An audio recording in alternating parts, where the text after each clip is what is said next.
Bom, pessoal, então a gente vai ver a nossa terceira parte de ondas hoje, que está aí na tela para vocês, tá? Vou ter aqui ondas parte 3.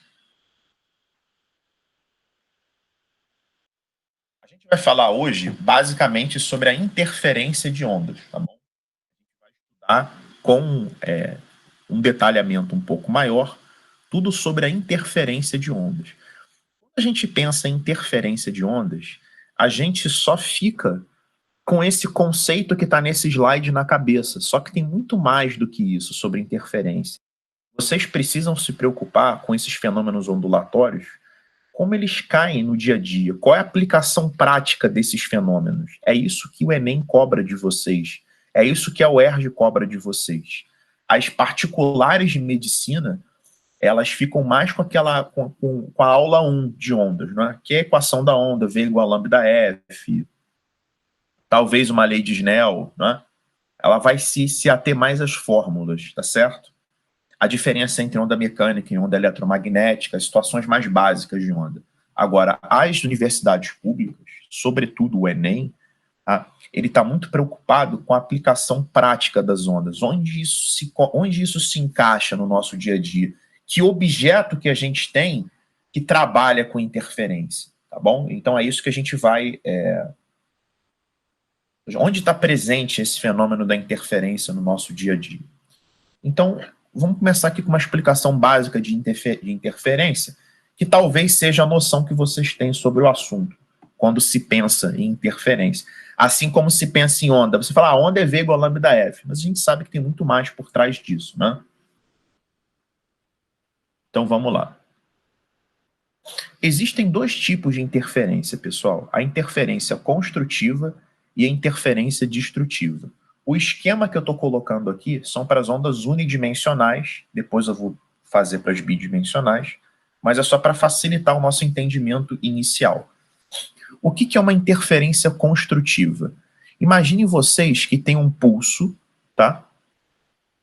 Que ainda não sofreram a superposição, ou seja, um ainda não encontrou o outro. Eles estão indo um em direção ao outro, tá? Esse pulso 1, ele tem uma amplitude que eu vou chamar de A1, e esse pulso 2, uma amplitude que eu vou chamar de A2. Na hora que esses pulsos se encontram, essas amplitudes, elas se somam. Isso aqui que vocês estão vendo é A1 mais A2. Tá? Só que cada pulso segue a sua direção de propagação independente da existência do outro. Agora, quando eles se encontram, né, se eles estão em concordância de fase, ou seja, as duas barriguinhas do pulso para cima, na hora que eles se encontram, existe uma superposição desses pulsos. Depois que eles se atravessam, tá, eles continuam a trajetória deles, tá, sem alterar a amplitude. Então, ó, quando passa essa superposição, o pulso 2 continua indo para a esquerda e o 1 continua indo para a direita com a mesma amplitude. Agora, se a interferência ela for destrutiva, tá, na hora que esses pulsos se encontram, se eles estiverem em oposição de fase, ou seja, um com a barriguinha para cima e outro com a barriguinha para baixo, tá, eles também vão somar as suas amplitudes. Porém, um tem amplitude positiva e outro tem amplitude negativa. Então, ó, imaginem vocês que eu tenho uma amplitude A1 e essa amplitude vale 5 centímetros. Só estou colocando os números para ilustrar aqui, tá? Esse aqui tem uma amplitude A2 e esse pedacinho aqui vale 2 centímetros. Na hora que eles se encontram, na hora da superposição, tá? A amplitude que você vai observar é a diferença, seria 5 menos 2, que é 3. E depois que eles se encontram, eles seguem o caminho deles, como se eles nunca tivessem se encontrado. Ou seja, esse encontro ele não provoca, tá, um dano na amplitude, ou seja, na energia que cada onda transporta. Pode falar. Quando quando as cordas de diferente intensidade se encontram, tipo, quanto a esse caso, tem perda de amplitude ou não também? Eu não lembro agora. Isso a gente está falando da aula passada, que era, você estava falando sobre refração, né? Aham. Deixa eu abrir a aula passada para você aqui. Tipo, desses casos, qual é o que tem perda de amplitude? Também tem a da parede, né? Eu não lembro se essa da parede tem perda de amplitude. Eu vou colocar para você aqui, me dá só um segundo. É rapidinho, a aula está aqui. Se eu não me engano, foi na parte 2 que a gente viu, né? Foi a aula 2 de ondas. Você está vendo a 2? Não, está vendo a 3, né? Como assim? Não. Ah, ainda tô no. Ai, meu Deus. Ainda não projetou, não. Agora está na 2, né? Aula passada. Falando disso aqui, de refração. É, isso aí. A refração que você falou, ó, quando a corda mais. Porque a refração ela tem a ver, inicialmente, com esse fenômeno aqui, tá? Para a gente entender a refração, a gente tem que entender primeiro a reflexão. Quando você tem um pulso que ele bate numa extremidade fixa, ele volta em oposição de fase, ou seja, ele volta de cabeça para baixo, certo?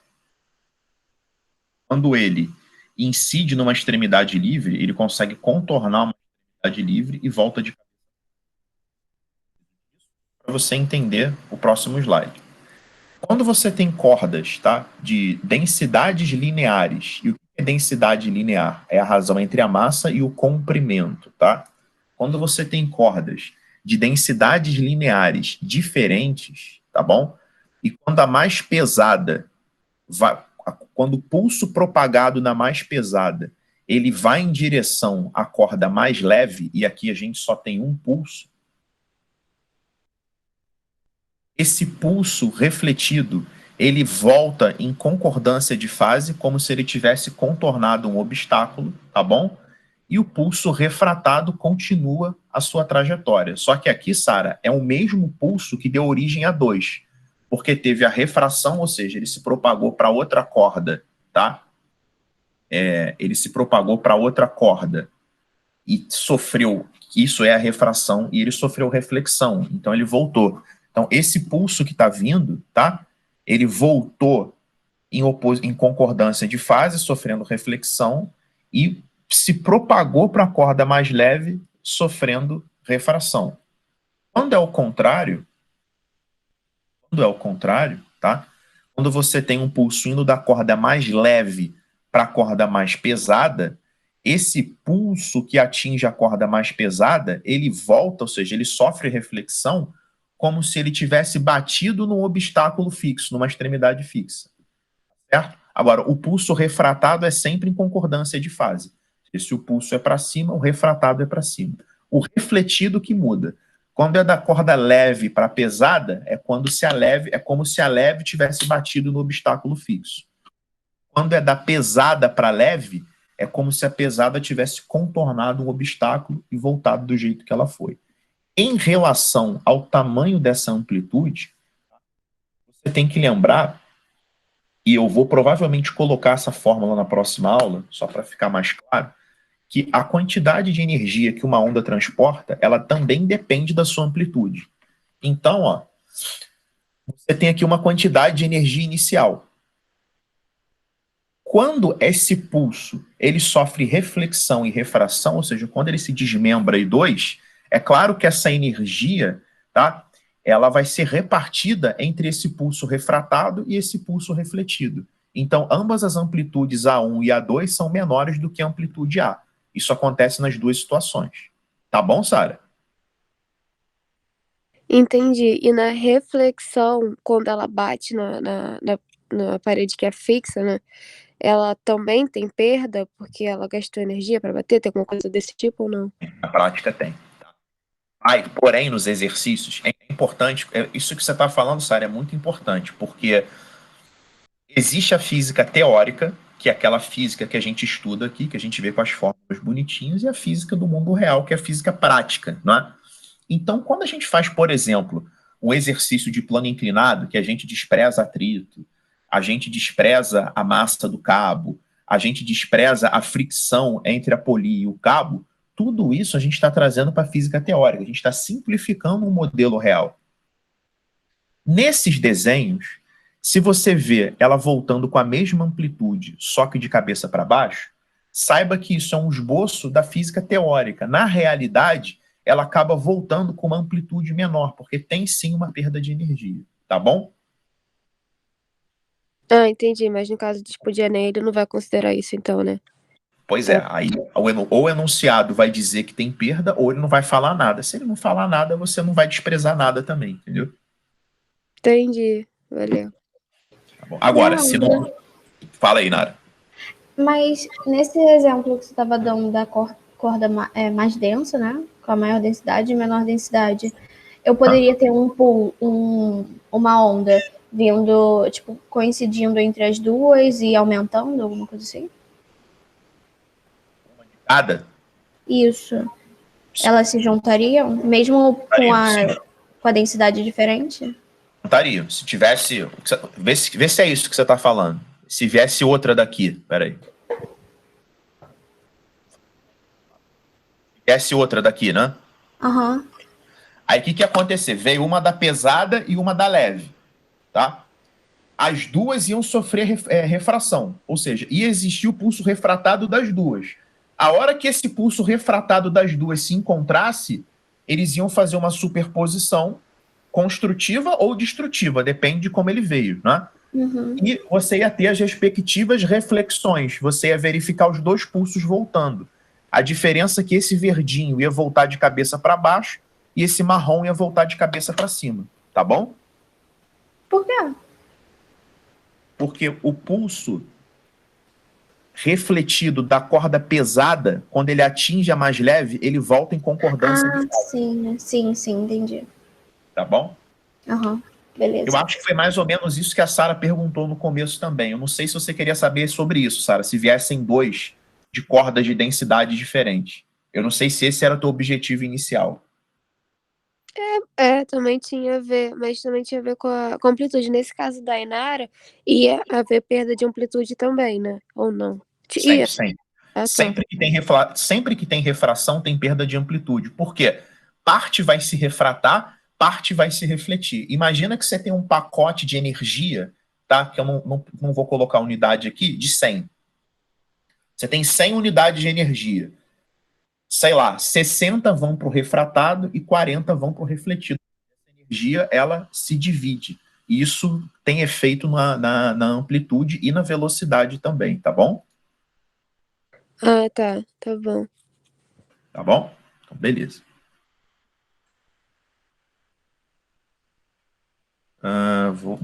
Deixa eu tirar aqui a.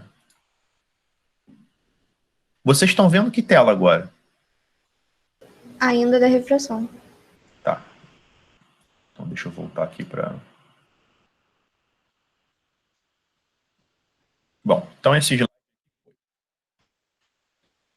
O próximo, pessoal. O próximo eu vou colocar a interferência bidimensional. Essa que a gente viu foi interferência unidimensional e essa que a gente vai ver agora é interferência bidimensional. E eu separei um vídeo no YouTube também para vocês verem isso na prática, tá bom? Vídeo do canal da USP, que tem muita experiência legal. Então aqui, o desenho está um pouco confuso, eu vou tentar explicar para vocês aqui. Ó. Essas ondas, pessoal, que vocês estão vendo, tá? São ondas bidimensionais. Por exemplo, ondas provocadas na superfície de um lago. Quando uma pedrinha cai, né? Ela provoca essas ondulações circulares. E essa circunferência que vocês veem aqui, as circunferências concêntricas, elas representam as cristas da onda. Ó. Crista da onda, crista da onda, crista da onda, e a distância entre duas cristas é um lambda. Teve até uma questão, Inara, que você me perguntou que era assim, lembra? Aham, lembro. Esse desenho, essas circunferências concêntricas, elas representam a crista da onda, representam a parte mais elevada, tá? Às vezes você pode até ver um exemplo, uma linha tracejada aqui no meio, que ela representa os vales, tá bom? Representa a parte mais Aham. da onda, tá certo? Então vamos lá. Vamos ver o que está escrito aí. Esses textos, pessoal, alguns textos eu pego de sites que eu confio, tá? Transcrições de livros didáticos que eu tenho, tá bom? Para a informação ficar mais completa. Então, às vezes, eu acabo esquecendo uma coisa que eu deveria fazer, que é colocar a fonte, mas como isso aqui não é nenhum trabalho de acadêmico, enfim. Vamos lá. As fontes F1 e F2 da figura estão produzindo ondas circulares na superfície da água com a mesma frequência F, tá? Então, são ondas com a mesma frequência.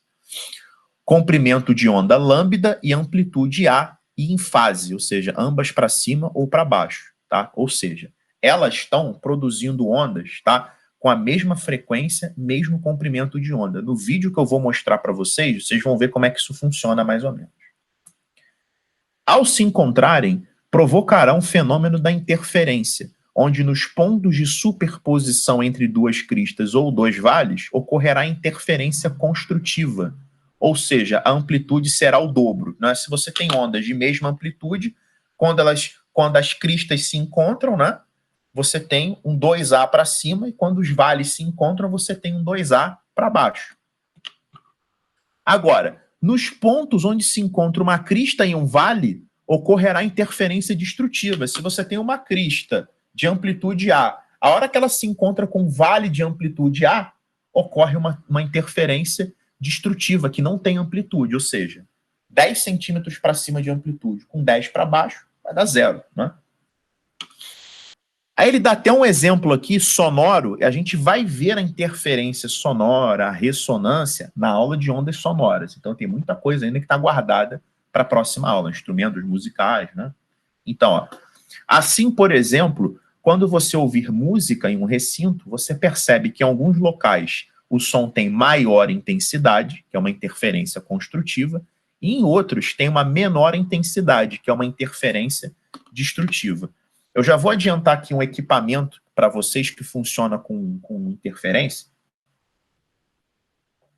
Alguém aí tem aquele fone da Apple, que todo mundo está usando, ou da Samsung, que tem esse fone novo que vocês estão usando aí, que tem um bagulhinho aqui? Alguém tem esse fone? Sara tem? Sara tem cara de fangirl da Apple. Tem? Gente, não. É o quê? O de Bluetooth? Não tem, não. É aquele fone que é caro pra cacete, que tem só um negocinho saindo aqui. Mas vocês já viram esses fones, né? Você já viu, né, Sara, esse fone? Já vi, mas eu não tenho, não. Você já ouviu uma coisa chamada cancelamento de ruído nos fones? Já. Então, o que é o cancelamento de ruído? Você tem um ruído externo, tá? O som, apesar de eu falar isso com mais detalhe na próxima aula, como isso é interferência, eu já posso adiantar para vocês aqui. Você tem um som vindo de fora, tá? Esse som, ele tem um comprimento de onda, ele tem uma frequência, ele tem as suas características, sua velocidade. O sensor presente nesse fone, tá? Ele emite uma onda em oposição de fase à onda que ele está recebendo. Então, ó, vem uma ondinha assim. Ele emite uma onda exatamente em oposição de fase para provocar uma interferência destrutiva, tá? Então, quando o som vem, ele emite o mesmo som, só que em oposição de fase. Quando eles se encontram, existe o cancelamento do ruído, tá? É claro, quanto mais sofisticado o aparelho, mais eficiente é o processo. Se você comprar aqui sem preconceito, querido, entra naquele site maluco lá, Wish, né? Aí vê um fone com cancelamento de ruído, $2, você pode ter certeza que é uma bela de uma porcaria, né? E vem, se aqueles fones chineses de malucos lá, é muito barato, que tem cancelamento de ruído, é um cancelamento bem de araque. Leandro, é tipo a polarização da lente, só que em som. Aí tem... Isso. Eu entendi. Sim, é o mesmo efeito, tá? É o mesmo efeito. Mas eu entendi o que você falou. São fenômenos diferentes, mas a ideia por trás é a mesma, tá? É corrigir distorções que vêm do ambiente. E o lance é o seguinte, tem estúdios, pessoal, estúdios de gravação, por exemplo, se você for num Projac da vida, que são estúdios de altíssimo nível, os estúdios normalmente têm um equipamento, né? Além dele ser todo isolado acusticamente, ele tem cancelamento de ruído, para não vir o ruído externo, tá? Vai que o William Bonner está gravando no Jornal Nacional, alguém aperta uma buzina do lado de fora, então, além do estúdio ser isolado acusticamente, você também tem cancelamento de ruído, certo? Vou mostrar para vocês agora um vídeo Depois eu vou comentar essa formulinha aqui. Essa fórmula eu posso comentar agora, tá? Essa fórmula ela quer dizer o seguinte: a diferença de caminhos percorrida pela onda, que está sendo representada por ΔX, tá? Ela vai ser um múltiplo, tá? Se ela for um múltiplo inteiro de meio comprimento de onda, tá? Ou a interferência vai ser construtiva ou destrutiva. Eu vou colocar aqui que N pertence ao conjunto dos inteiros. N tem que ser um número inteiro, tá bom? Pode até ser negativo, apesar de não fazer muito sentido aqui, tá? Vamos pensar em número inteiro. Vamos pensar nos inteiros positivos, tá? 1, 2, 3, 4. Poderia colocar natural ali, mas enfim, não faz diferença. Se por acaso, tá, as trajetórias das ondas fizerem uma diferença, tá, de meio lambda multiplicado por um número par, a interferência ela vai ser do tipo destrutiva, tá? Porque se você tiver um encontro de uma barriguinha para cima com uma barriguinha para baixo, tá? Olha, eu vou tentar fazer um desenho melhor aqui. Deixa eu apagar isso aqui, ó. Deixa eu ver se eu vou conseguir desenhar isso. Senão o próprio vídeo vai dar conta disso, ó. Você está aqui fazendo uma ondinha, tá? Está se propagando com uma velocidade v. Aí você tem uma outra onda aqui, tá? Você tem uma outra onda aqui, também se propagando com uma velocidade v. Repara que o comprimento de onda dela é isso aqui, ó. Vou chamar de lambda, tá? E aqui você tem o mesmo lambda. Deixa eu apagar esse desenho que tá horrível. Desenhar com essa caneta é muito ruim. Deixa eu tentar fazer. Se eu não conseguir fazer o desenho direito, eu vou levar vocês pro vídeo, tá? Que aí vocês vão entender. Ó. Tô fazendo uma onda aqui. Aqui está o comprimento de onda dela. Tá? Se por acaso essa crista, tá, ela encontrar um vale, na hora da superposição, você vai ter uma interferência destrutiva, tá bom? Para uma crista encontrar o vale, tá, reparem que elas estão defasadas, tá? A distância entre uma crista e um vale é meio comprimento de onda, tá bom? São múltiplos de meio comprimento de onda. Ó. Então, meio comprimento de onda é a distância entre uma crista e um vale. Tá? A próxima distância, vamos fixar essa crista aqui. A distância dela ao primeiro vale é meio comprimento de onda.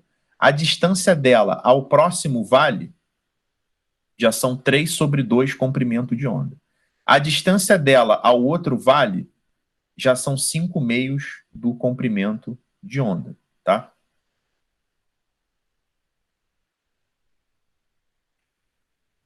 Então, ó,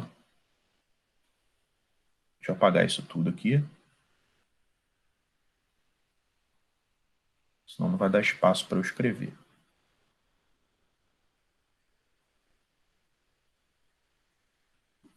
Espera aí. Pronto, tá.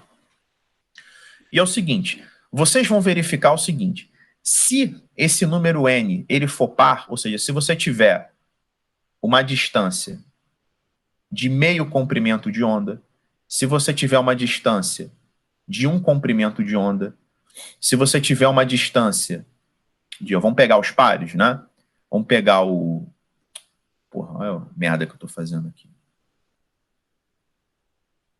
Vamos pegar os números pares, ó. Vamos pegar o n valendo 0, 2, 4, 6. Tá? Se você pegar o n valendo 0, você vai ter uma distância nula, tá bom? Se você pegar o n valendo 2, você vai ter uma distância de 1 comprimento de onda. Se você tiver um n valendo 4, você vai ter uma distância de 2 comprimentos de onda, tá bom? E se isso acontecer, você vai ter uma interferência destrutiva. Se o n for ímpar, n igual a 1, você vai ter uma diferença de lambda sobre 2.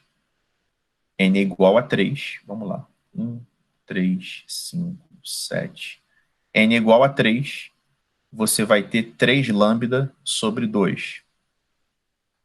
N é igual a 5, você vai ter 5 lambda sobre 2. Se acontecer exatamente essa situação, tá? De você ter um número ímpar de meios comprimentos de onda, você vai ter uma interferência construtiva. Se você tiver um número de n's pares, você vai ter uma interferência destrutiva. Sempre um múltiplo do meio comprimento de onda, tá? Então, a cada meio comprimento de onda, você pode ter interferência tanto construtiva quanto destrutiva. Vai depender desse cara aqui, ó. Se o n for ímpar, construtiva. Se o n for par, você vai ter uma interferência destrutiva. Aqui é fácil, tá? A gente raciocinar para os primeiros casos. Se a gente raciocinar aqui para o n igual a 1, por exemplo. Os outros são meras repetições. É só você deslocar a onda de um comprimento de onda. Se você pegar, ó, uma diferença de meio lambda, tá? De meio lambda, perdão, você vai ter uma interferência destrutiva, tá bom? Deixa eu mostrar para vocês num vídeo. Vai ficar mais claro do que ficar falando aqui.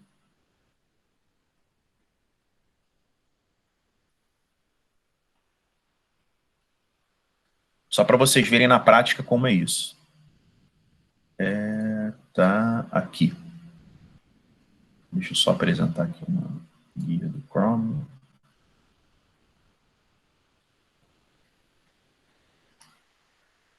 Interferência de ondas. Vocês estão vendo o vídeo aí? Sim. Deixa eu ver se a partir daqui já...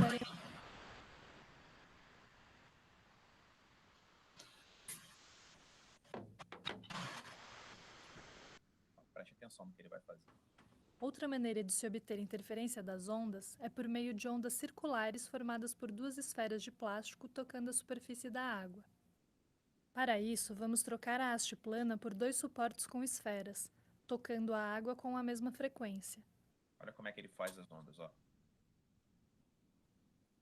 Da mesma forma que as fendas, as ondas circulares formadas pelas esferas vão provocar interferências entre si, formando regiões de nós e de ventos, ou seja, regiões onde ocorrem interferências destrutivas e construtivas.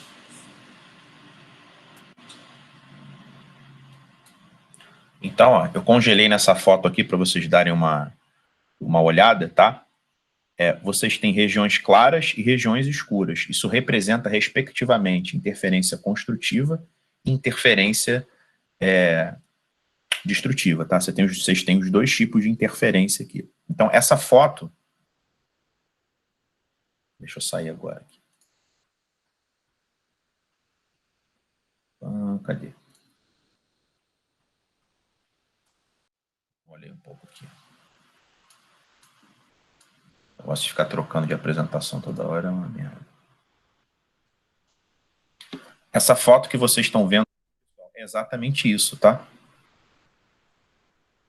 Vocês têm pontos de interferências construtivas, quando você tem a superposição das ondas, e vocês têm pontos de interferência destrutivas, tá? Aqui ele representou por uma bolinha preta, tá? E por uma bolinha vermelha. Depois, tá? Vamos esquecer um pouco essa fórmula por enquanto. Depois eu vou falar um pouco melhor sobre ela. Vou trazer outros desenhos para vocês, porque assim ficou confuso. Vamos guardar essa fórmula um pouco. Vamos ficar mais... a gente vai se ater mais à parte teórica. Então, aqui, ó. Pessoal, a superposição de ondas incidentes e refletidas dá origem a uma figura de interferência denominada onda estacionária, tá? Então, o que é a onda estacionária? Quando você propaga uma onda, tá? Quando você propaga uma onda, ela sofre reflexão, tá? Ela volta em oposição de fase. Se você mantiver a oscilação de vibração para produzir esse pulso, você consegue formar uma onda estacionária, tá bom? E aí ele fala o seguinte, ó, a interferência determina a formação de a interferência, faltou um Q aqui, a interferência determina a formação de um ventre é uma interferência construtiva, e a interferência que determina a formação de um nó é uma interferência destrutiva. Tá? Então, nesse ponto aqui, onde você não tem amplitude nenhuma, a gente está vendo uma onda, a amplitude de uma cancelando a amplitude de outra. Interferência construtiva e destrutiva. Essa figura ela vai aparecer muito em ondas sonoras, tá? Então, a onda estacionária é isso. Você tem uma ondinha aqui. Eu faço cada desenho horrível de onda, vamos lá. Você tem aqui uma onda. É que é sacanita, cara. Olha o que ela faz, ó. Adaptações, pessoal. Vamos lá. Tá aqui a fase dela. Quando essa onda ela bate no obstáculo, ela volta em oposição de fase. Então é mais ou menos essa figura aqui, pessoal. Ó.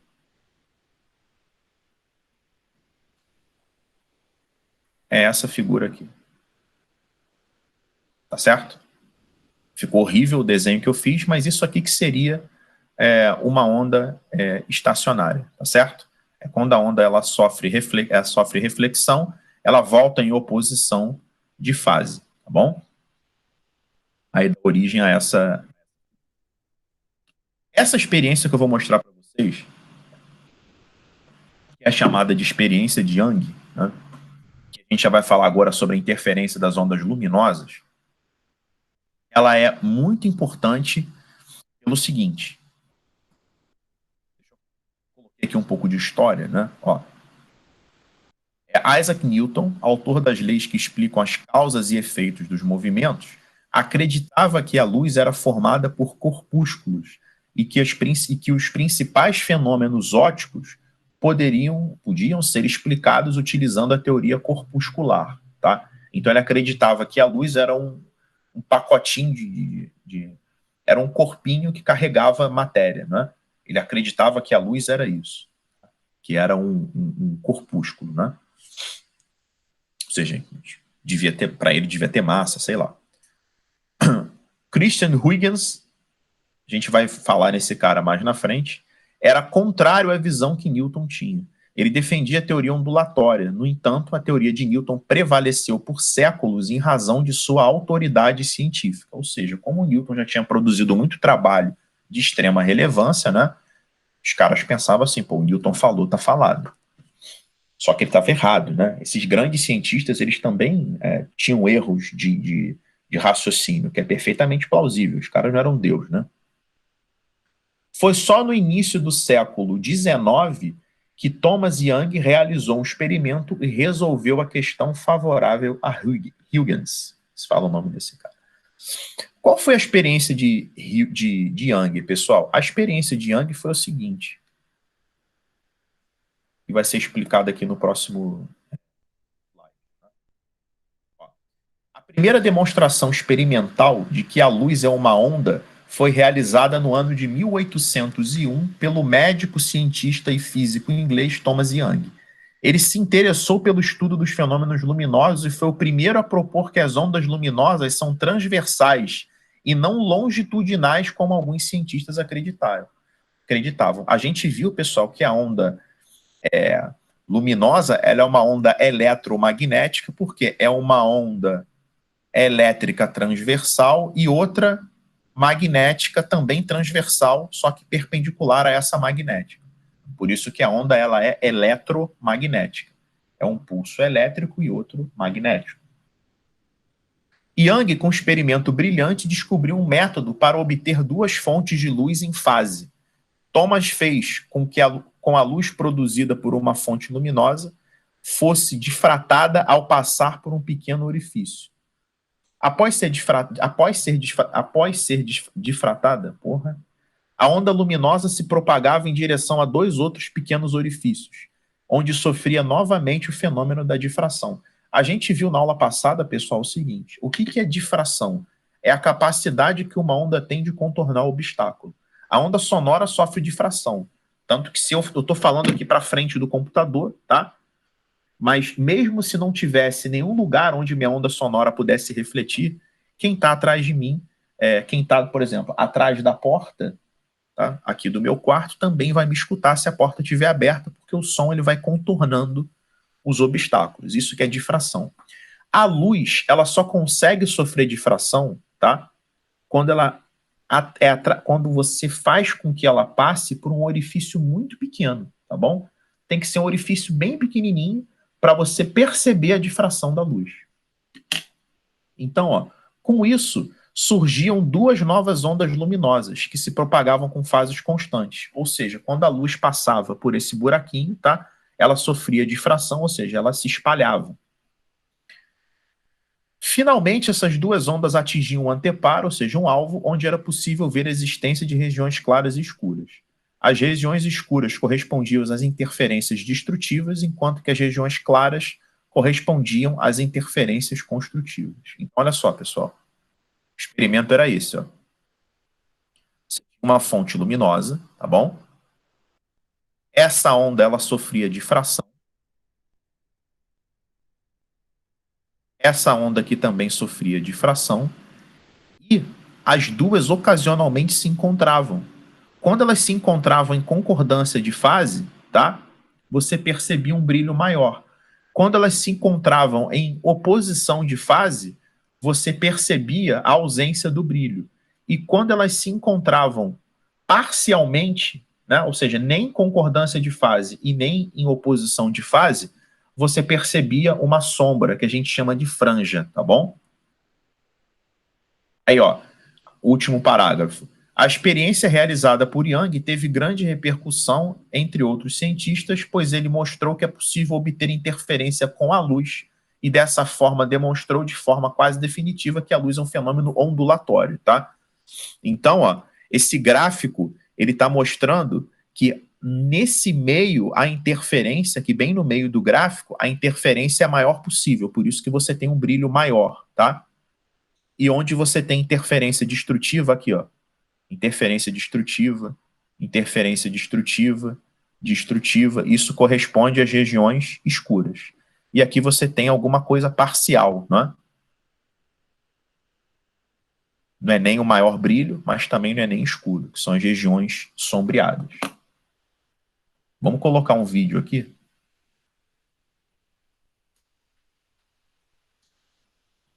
Para a gente ver.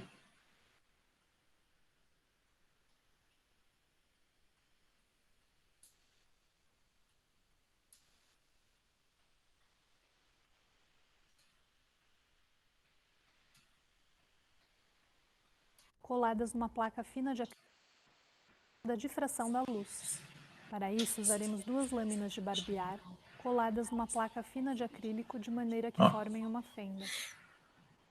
O importante é que essa fenda seja muito fina, de modo que possamos observar as figuras de interferência da luz. Posicionando a fenda bem em frente ao feixe, visualizaremos as figuras de difração. Olha lá, pessoal, como é que é na prática, ó. Você tem na região central uma maior luminosidade. Vocês estão vendo aqui, ó, que tem pontos escuros? Vocês têm pontos escuros aqui, que é interferência destrutiva, e aqui no cantinho são as franjas, ó. Você tem interferências parciais, nem completamente construtivas e nem destrutivas, tá? Que são regiões mais claras. Então, isso aqui que acontece na prática, tá certo? Você tem interferência construtiva e você tem interferência destrutiva. Alguém quer perguntar alguma coisa sobre essa história aqui do experimento de Young? Isso é bem importante. Então, às vezes é melhor a gente ver um vídeo para a gente compreender como é que a coisa é na prática, né? Deixa eu... Vou voltar lá para o...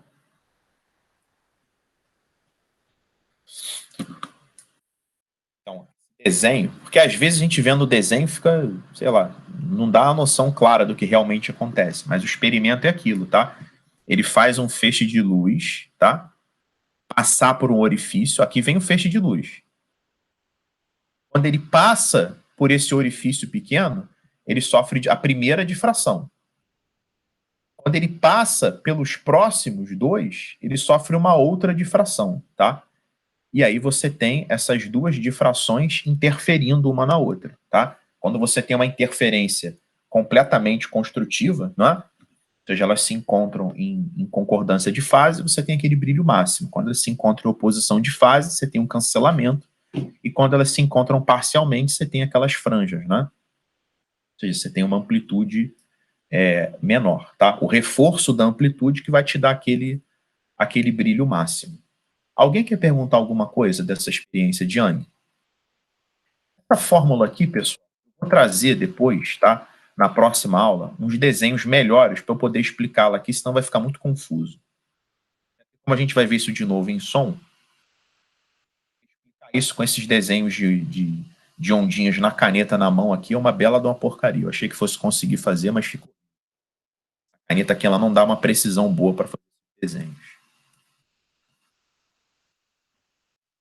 Uma experiência também que existe, pessoal, sobre a interferência de ondas luminosas e que também caiu no Enem, foram com os anéis de Newton, tá? Eu também peguei um vídeo para mostrar para vocês como é que é isso na prática. O dispositivo para se observar os anéis de Newton consiste em uma lente plano convexa, né? Lente convexa que a gente viu em ótica, colocada sobre uma placa plana, ambas de vidro.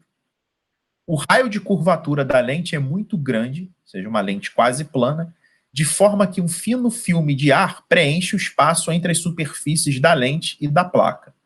O que é o fino filme de ar? É isso aqui, ó. O ar ele está aqui.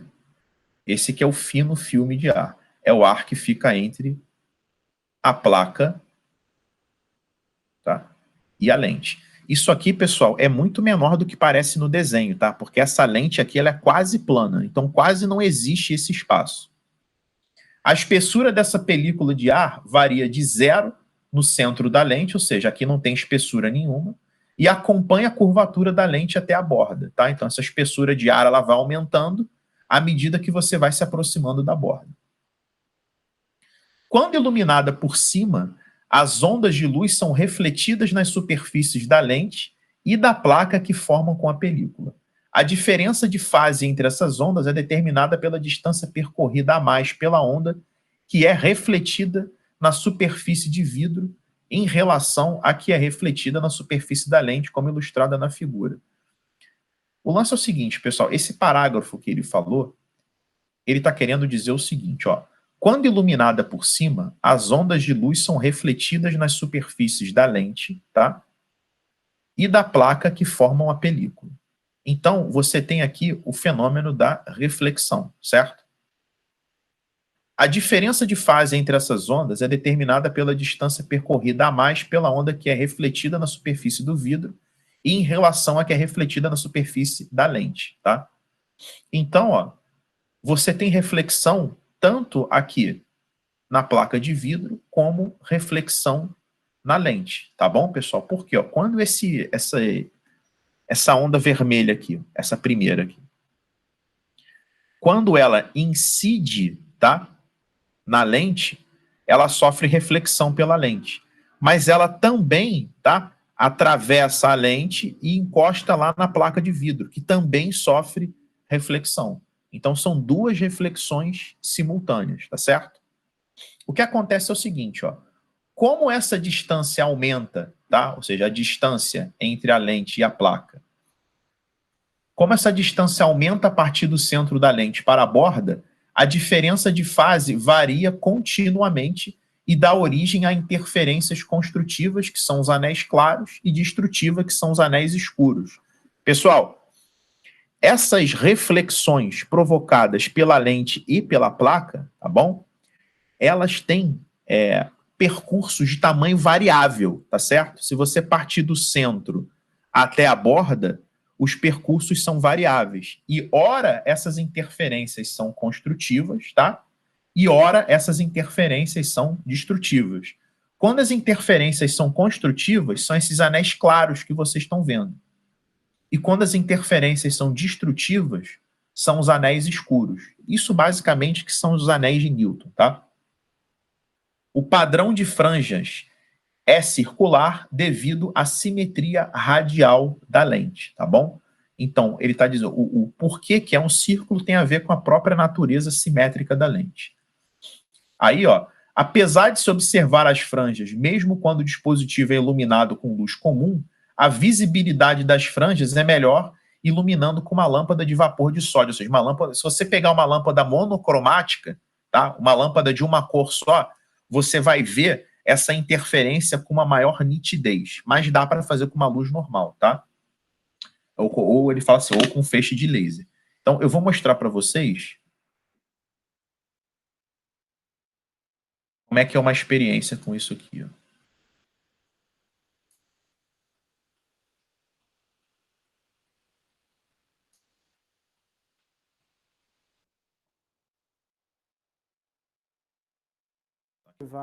Experimento, ó. E que dá para ver daqui de cima. Dá para ver aqui por cima, fica bem nítido, né? Mas ali é melhor porque você projeta, né? A prática com experimento. Aqui, né, são máximos da intensidade e mínimos, né?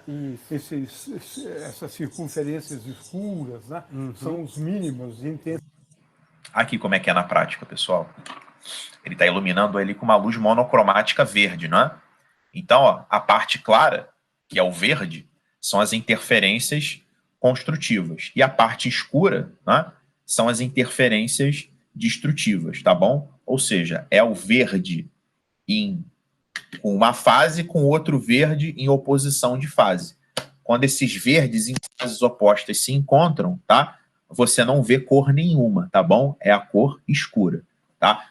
Então, isso também é uma prova que existe, que o comportamento ondulatório das ondas, ele é ondulatório, tá certo? A região verde é quando você teve a amplitude do verde se sobrepondo à amplitude do verde, tá? Em concordância de fase. E a região escura é quando a gente está observando esse fenômeno em oposição de fase, tá bom? Então, esse aqui são os anéis de Newton. Isso é um experimento prático, né? Então, vamos lá. Deixa eu sair daqui.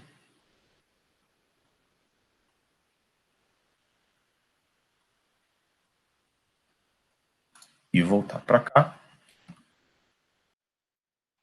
Então, aqui está uma outra foto, tá bom? Dos anéis de Newton. Aqui ele está tentando fazer mais ou menos o mesmo esquema, ó, luz refletida na superfície plana e luz refletida na superfície curva, tá? Ou essas ondas vão se encontrar em concordância de fase, ou essas ondas vão se encontrar em oposição de fase, tá? Ou seja, vamos supor que na hora da reflexão, ó, uma veio assim e a outra também veio assim. Elas estão se encontrando em concordância de fase, tá? Ou seja, não existe distância nenhuma, tá? Não existe distância nenhuma entre essas cristas, tá? Agora, se uma vier assim e a outra vier assim, por exemplo, na hora da reflexão, tá? Quando você fizer a sobreposição, você vai ter as regiões escuras, tá bom?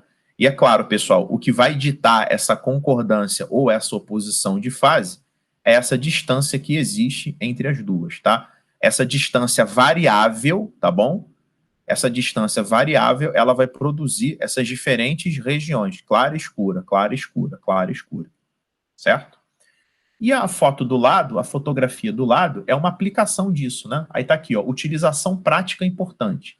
A forma dos anéis é utilizada para avaliar com grande precisão a regularidade do polimento da superfície curva, quando se utiliza uma superfície plana padrão, tá?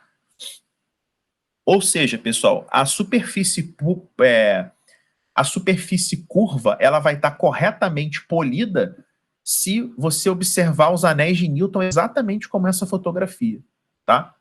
Então, olha o que ele escreveu aqui, ó. A fotografia mostra irregularidades no polimento da superfície esférica por meio dos anéis de Newton, ou seja, você colocou essa lente aqui por cima da lente plana, fez com que a luz incidisse e observou os anéis de Newton nesse padrão tosco aqui, todo irregular. É sinal que ela não está perfeitamente polida. Então, se você está numa indústria e precisa produzir essas superfícies perfeitamente polidas, tá?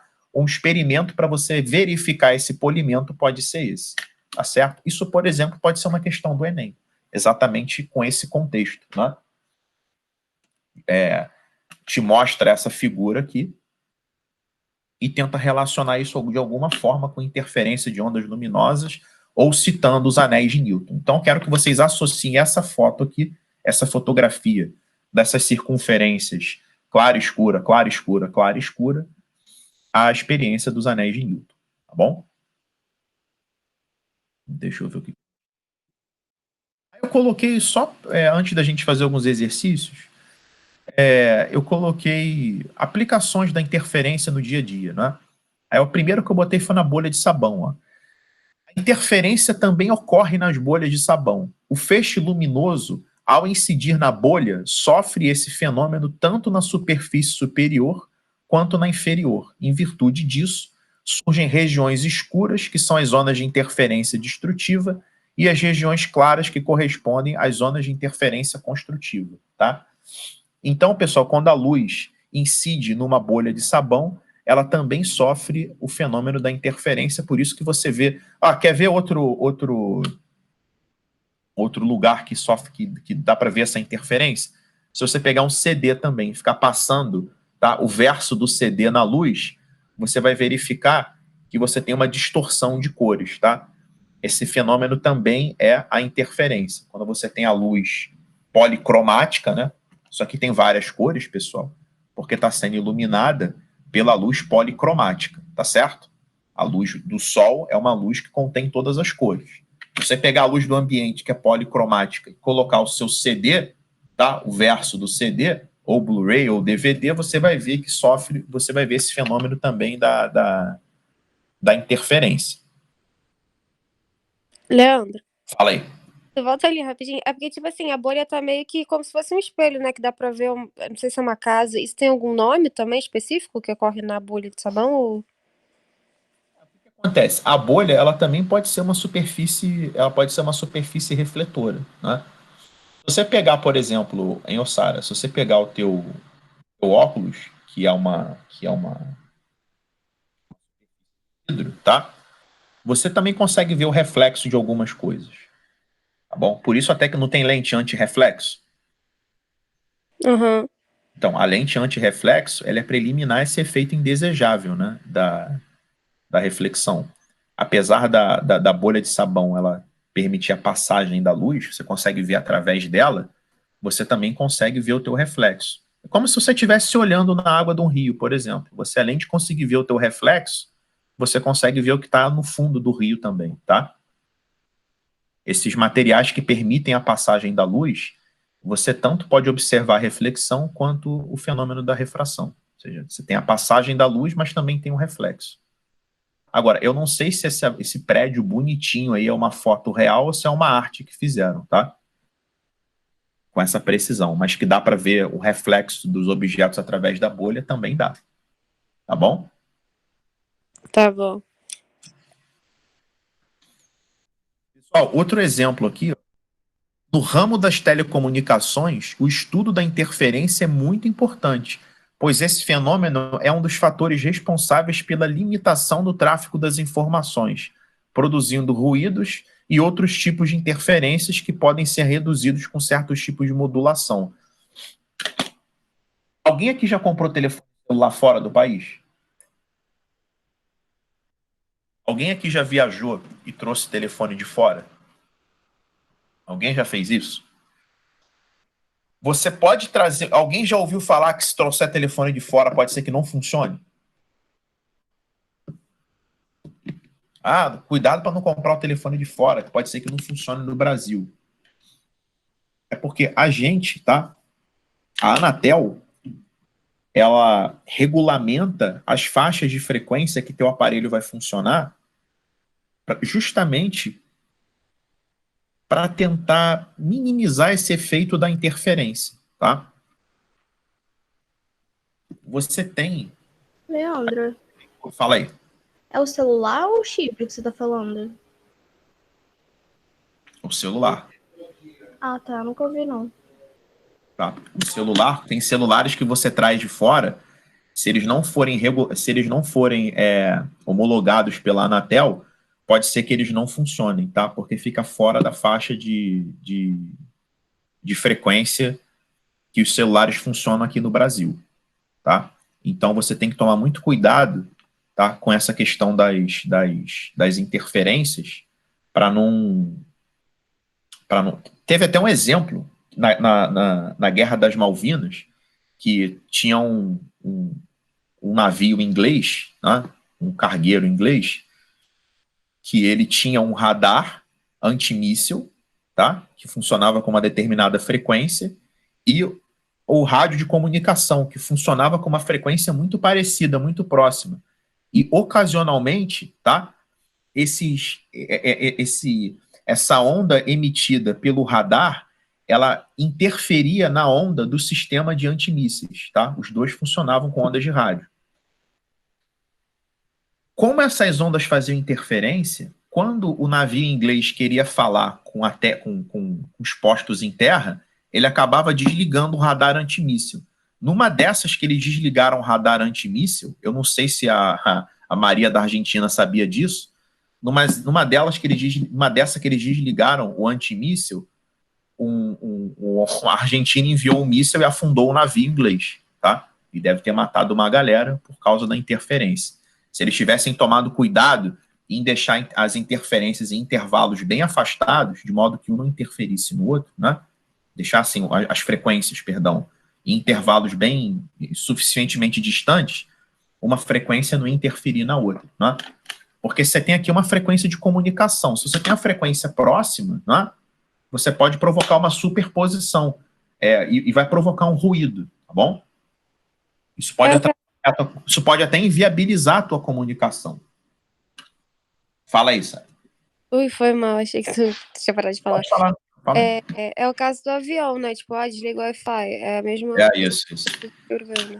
Pede para desligar o celular, justamente para o teu celular ele não interferir na comunicação do piloto com o solo, tá? Com a torre de comando. Porque o avião ele se comunica com a torre de comando através de radiofrequência, né?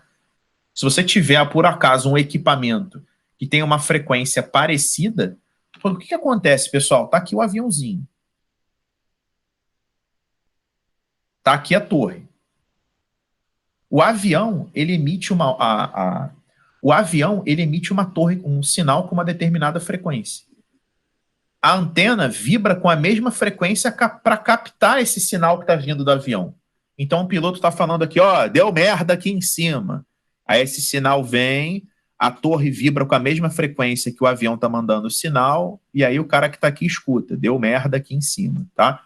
Como a velocidade do som é 300 mil km por segundo, o cara escuta a velocidade das ondas eletromagnéticas, né?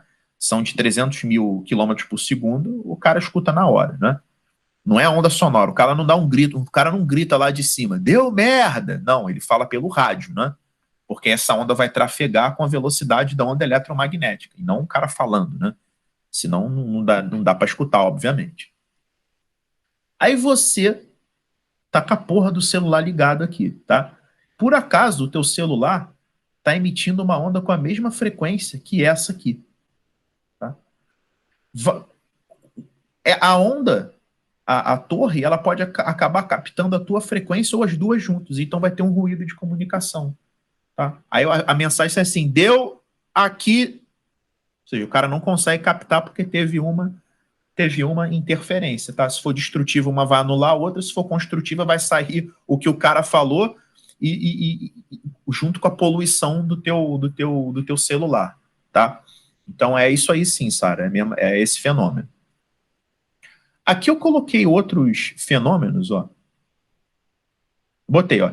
Importante estudar as interferências eletromagnéticas para saber quando e por que elas podem ocorrer. Se a antena de um rádio, por exemplo, for muito potente, impedirá que os ouvintes sintonizem outras rádios, tá? Do mesmo modo, os freios ABS do carro devem estar adequadamente regulados, senão pode ocorrer um acidente com o motorista por causa de interferência de algum sinal elétrico. Então, isso tem influência até no freio ABS do carro, né? E, por fim, nos hosptais, aí, a parte de vocês, ó, As faíscas emitidas pelo bisturi eletrônico podem interferir nos equipamentos que monitoram as funções vitais do paciente. Então, vocês vão lidar com interferência no dia a dia hospitalar de vocês, tá? A galera aí que for para a parte de cirurgia vai ter que tomar cuidado com isso, né? Faíscas do bisturi eletrônico podem interferir naqueles equipamentos que ficam monitorando as funções vitais do cara. Então, tá aí a interferência presente no dia a dia de vocês, tá?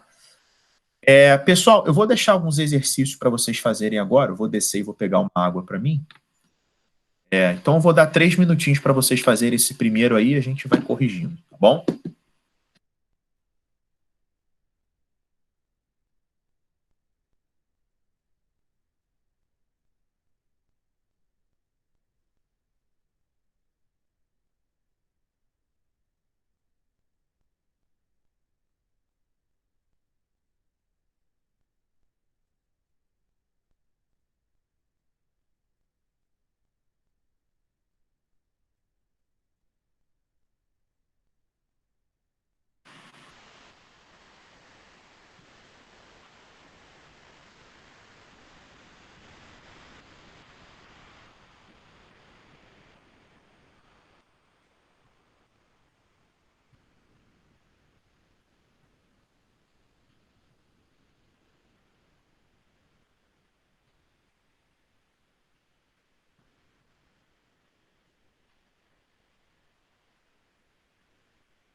E aí, pessoal, marcaram o que nessa 4?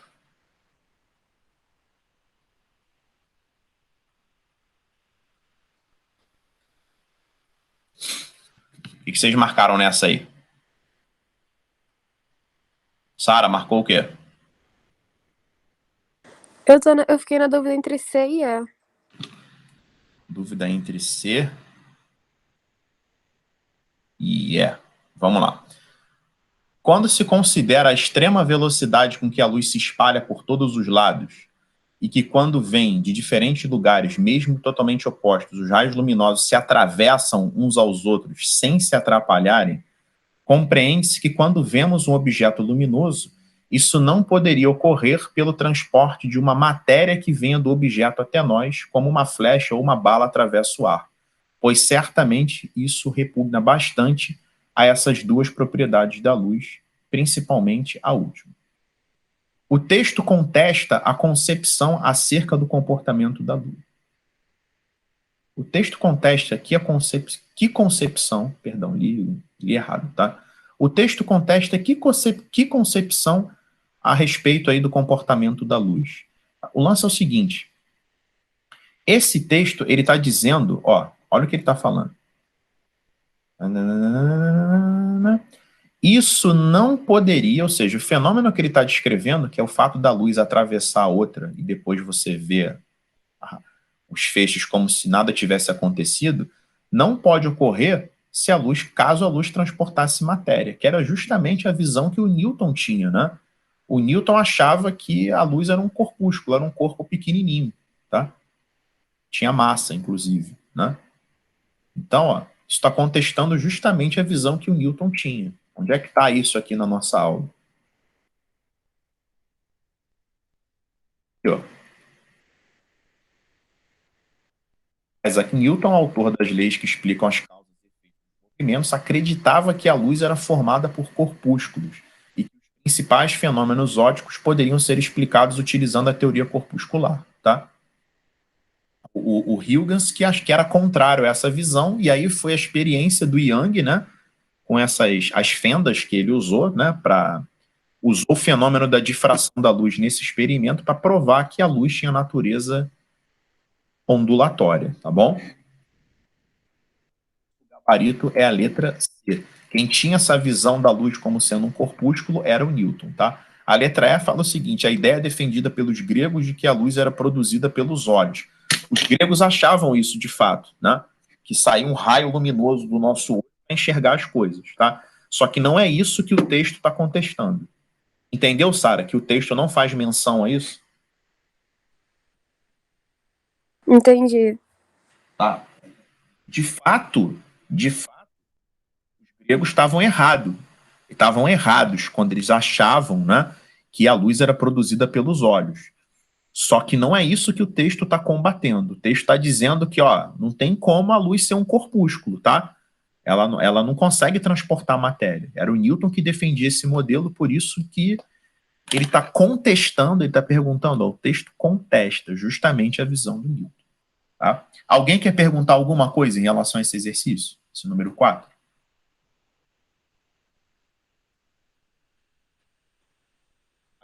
Coloquei uma foto, tá? Essa luz azul do palco, ela está atravessando a luz laranja, mas quando ela chega no chão, tá? Fora da alçada aqui da laranja, ela tá só azul. Ou seja, ela atravessou a laranja e não se contaminou, tá? Se fosse matéria, se fosse um corpúsculo, o corpúsculo laranja, de alguma forma, ia encontrar com o azul ou um ia rebater o outro, ou eles iam se fundir, sei lá, tá? Mas isso não acontece, tá bom? Tanto que a azul, ela passa, tá? Tem a interferência aqui, é claro, no momento, tá? Que a azul atravessa a laranja, a cor que você vai visualizar é uma mistura de azul com laranja. Mas quando a azul termina de atravessar a laranja, você vê só o azul no chão e só o laranja no chão. Tá bom? Quero que vocês façam a 15, por favor. Por acaso foi o que você falou, Sara? A 15.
Ó, pessoal, a 15, ó.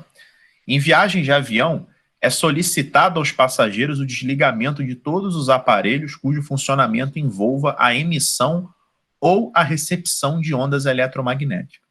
O procedimento é utilizado para eliminar fontes de radiação que possam interferir nas comunicações via rádio dos pilotos com a torre de controle.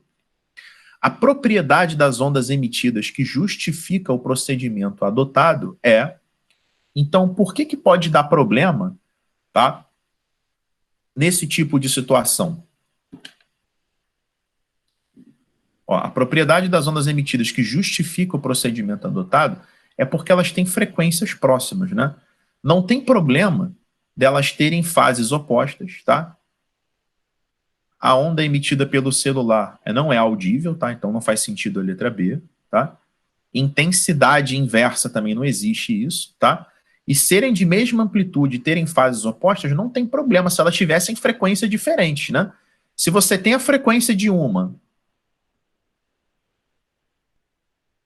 numa faixa X e a frequência de outra numa faixa Y, e essas faixas são bem distantes, elas até podem ter fases opostas, terem a mesma amplitude, que não vai ter problema. Agora, se elas tiverem frequências muito próximas, se uma tiver numa faixa e outra tiver numa faixa muito próxima de frequência, tá? A antena receptora pode captar esses dois sinais aqui ao mesmo tempo, e aí ocorrer o fenômeno da interferência, tá bom? Por isso que é a letra E. Alguém quer perguntar alguma coisa sobre essa? Achou que fosse alguma outra opção?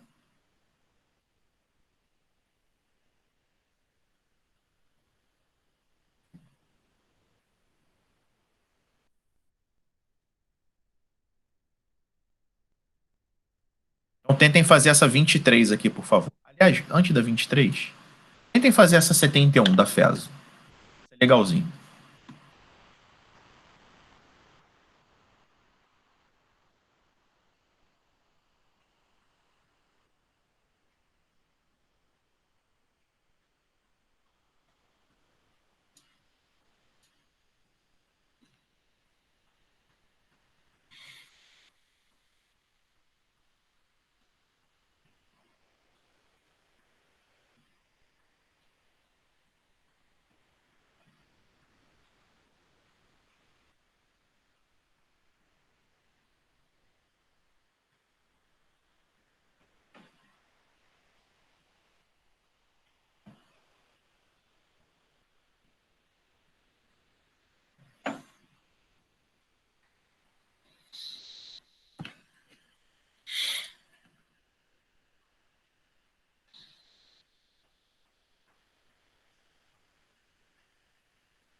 E aí, alguém conseguiu fazer?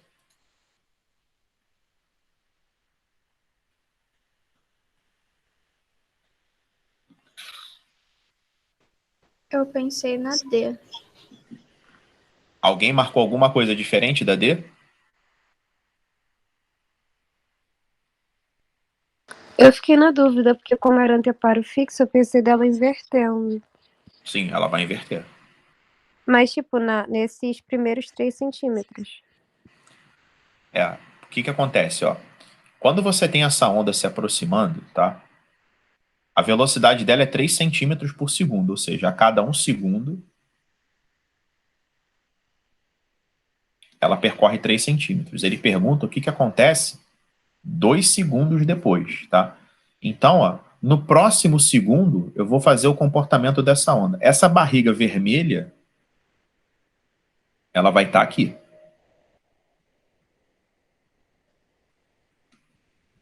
Essa azul, ela vai estar aqui. Passado 1 segundo, tá? E essa verde, ela vai estar aqui. Isso passado 1 segundo, tá? Então, a onda, ela está aqui, ó, nesse tracejado.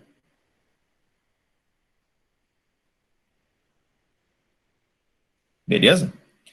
Quando passar o próximo segundo, vou fazer aqui outro eixo x e y para não sujar muito o gráfico. Essa parte vermelha, tá? Essa onda vermelha, ela vai bater no anteparo fixo e vai voltar com inversão de fase. Ela vai sofrer uma reflexão. Então, a vermelha, no próximo segundo, ela vai estar aqui, ó. A azul, no próximo segundo, ela também vai estar aqui. Ela vai estar junto da vermelha.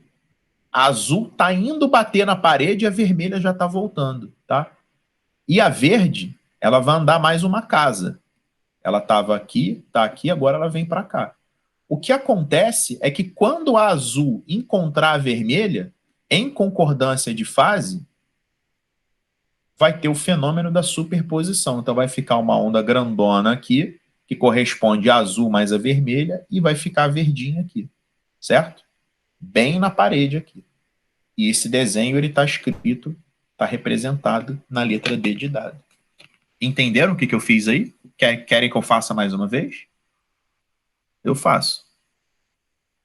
Entendi, eu tinha só pensado na primeira parte, nessa que você desenhou no gráfico mesmo. Alguém quer que eu faça de novo?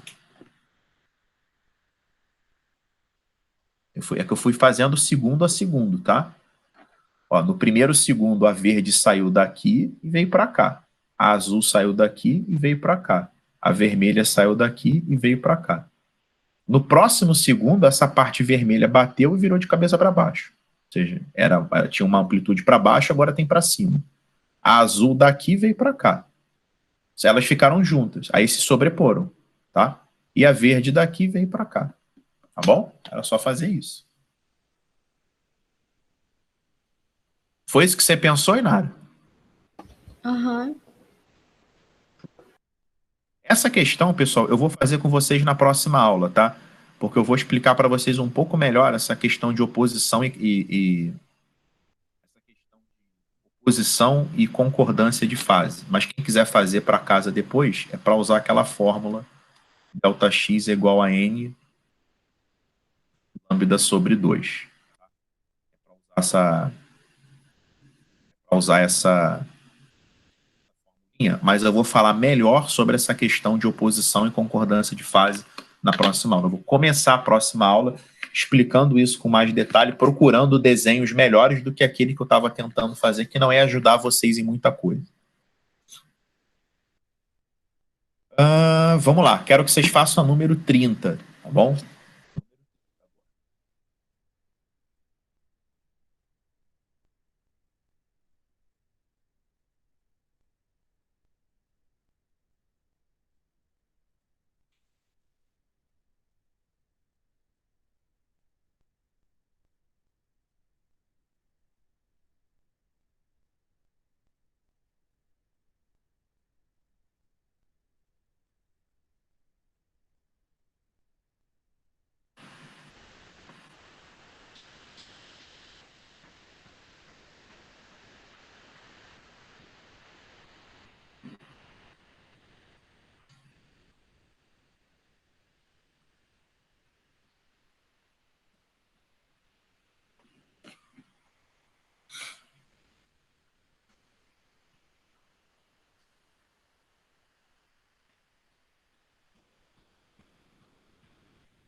Marcaram o que nessa 30 aí, pessoal? Isso é mais uma questão de conhecimentos gerais, né? Do que qualquer outra coisa. Mas está no pacote aí de ondulatório. Tainá, marcou o que na 30?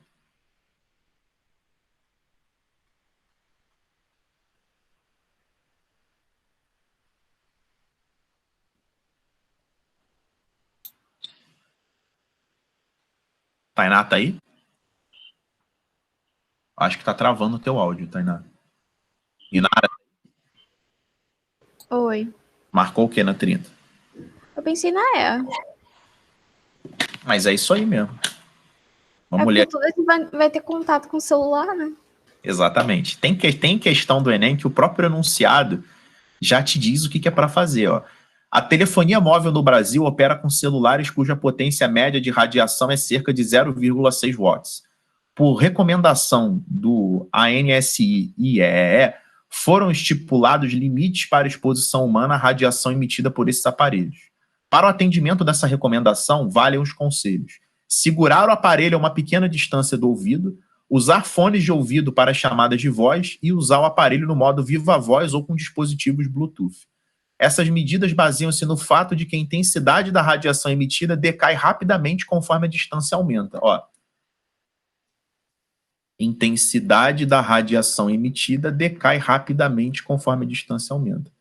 E por isso afastar o aparelho reduz riscos.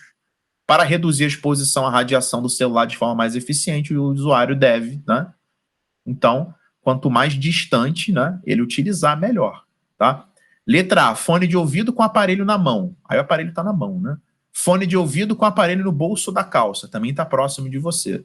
Fone Bluetooth com aparelho no bolso da camisa, também está próximo a você. Aparelho mantido a 1,5 centímetros do ouvido, segurado pela mão, também está muito próximo a você. O que te proporciona mais distância é o sistema de viva voz com aparelho apoiado numa mesa de trabalho. Por isso que é a letra E. Alguém achou que fosse alguma outra opção? Se alguém achou que fosse alguma outra opção, pode falar comigo aqui. Pessoal, eu vou fazer uma lista para vocês, tá? Depois que vocês saírem aí da oficina da Jajá, eu vou fazer uma lista para vocês com questões de ondas que a gente viu até agora. Não é para fazer nada da apostila por enquanto, tá? E quando eu der a próxima aula de ondas, quando eu falar de ondas sonoras, aí eu vou liberar todos os exercícios da apostila para vocês terminarem, tá? Os que vocês não fizeram ainda. Hoje eu vou passar uma lista com 20 exercícios de ondas sobre tudo que a gente viu até agora, tá? E aí eu vou tirando essas dúvidas de vocês pelo próprio WhatsApp, porque não vai dar tempo de tirar dúvida na próxima aula, porque eu ainda tenho que dar matéria nova, tá bom? Então, se alguém tiver alguma dúvida, fala comigo no privado de alguma questão que vocês estiverem fazendo de ondas, tá? E vejo vocês segunda-feira, tá bom? Tchau, tchau, gente. Tchau.